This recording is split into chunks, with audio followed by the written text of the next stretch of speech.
Yeah. I don't know if you saw the a story I posted on my Instagram recently. I think it was like 2 days ago about one of the youngest sicarios for the Cartel Jalisco Nueva Generación, which is a ruthless cartel. And he was like what, maybe 9 years old. I mean, the weapon he had on himself was bigger than him. He had like a huge. I don't know if it was like an AK or a kind of fucking weapon, but it was huge. And you Really? can watch his face, and he's a kid. Of course I posted that and I covered his eyes to sort of like protect his identity. Yeah.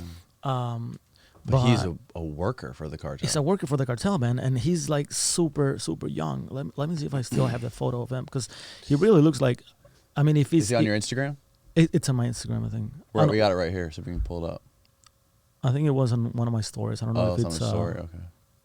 I don't know if it expired, Okay.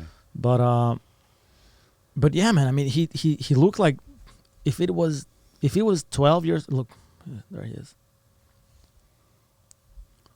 Jesus I mean, Christ, man.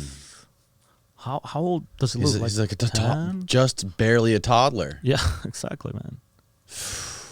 And I know that this You guy, took that photo? No, Okay. one of the guys working on the Cartel Jalisco sent it to me, sent it over, and said like, look at the soldiers of the Cartel Jalisco. And then I posted that, and then I covered his face and everything. And then another guy from another cartel fighting the Cartel Jalisco sent me a DM and said like something like, "Poor kid, he's dead now." And He's I'm dead like- already? And I asked him like, "Is he dead?" He's like, "No, but we're after him. I mean, he's gonna die young." I'm like, "Shit, man!" But he's a kid, you know. Can you fucking leave him alone? Just scare him and have him out, you know? And he's like, "Nah, it's not like that." Dude, Like, that's so fucked up, man. So scary. Yeah, man. Yeah, It's yeah. a different fucking world there. How does a kid end up in the fucking cartel at 9 years old?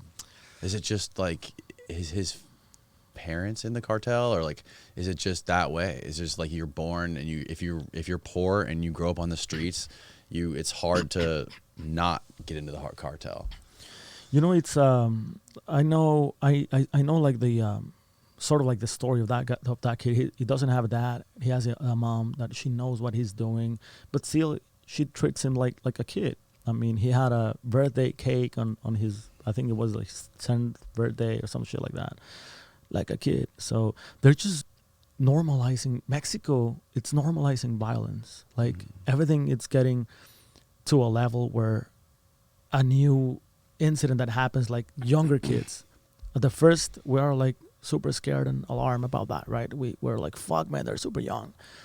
But then you have another news where a 9-year-old kid was shot dead, and this and that, and then you start normalizing the whole fucking violence, and that's happening in Mexico a lot, and that's what is worrying me. You know, like it's like, dude, this is not normal. This is everything but fucking normal. What's happening in Mexico?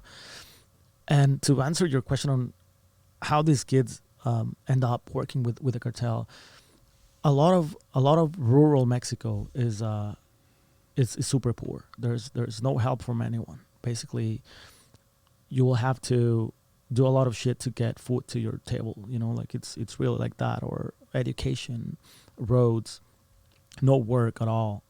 So that's a gap by the government, and every gap that the government has, the narco steps in and covers for that gap, right? You need schools, I'm gonna bring it in. Right. You need food, I'm gonna bring it in. You need work, I have work for you. So that's why I say everything is a grayscale, because it's like, all right, what are they supposed to do, right? To die of hunger, to leave their parents to die at the town and go to the city to work, which was what Chapo did. What are they supposed to do if the government is not taking care of them or anyone? You know, like citizens like myself, or no one is really taking care of them and their needs. Right. There's only one group that is actually taking care of them, and it's the narco. And what do they get in return? The loyalty of a whole fucking town. Right. So when militaries come in, they start blocking, fighting, or snitching on them and say like, hey, the military is coming, be careful, right? Right. It's And like, what am I going to do? Am I going to bust my ass and struggle and try to, whatever, work in a fucking, in a cornfield or do some other fucking manual labor for pennies? Yeah. Or do this, Mm-hmm. get a fucking gun and kill some people and make tens of thousands of dollars. Yeah, exactly. And it's not like for my experience, it's not like the cartel is enticing them or like forcing them to work. Just everybody knows about it, right? They're just around Yeah. all the time, but they are the only ones with the huge pickup trucks, with the blings and Oh, the guns really? and everything. So they're like, dude, I want to be like them. They have like cool fucking pickup trucks. And my neighbor is 15 years old and he has already an ATV and a pickup, So they're like, hey, dude, where do you get that pickup from? And it's like from, I don't know, they usually have a name, right? From El Tilín or from El Cholo or from whatever. And it's like, dude, can you tell him if I can go into? And it's like, for sure. And those guys are like, yeah, why not?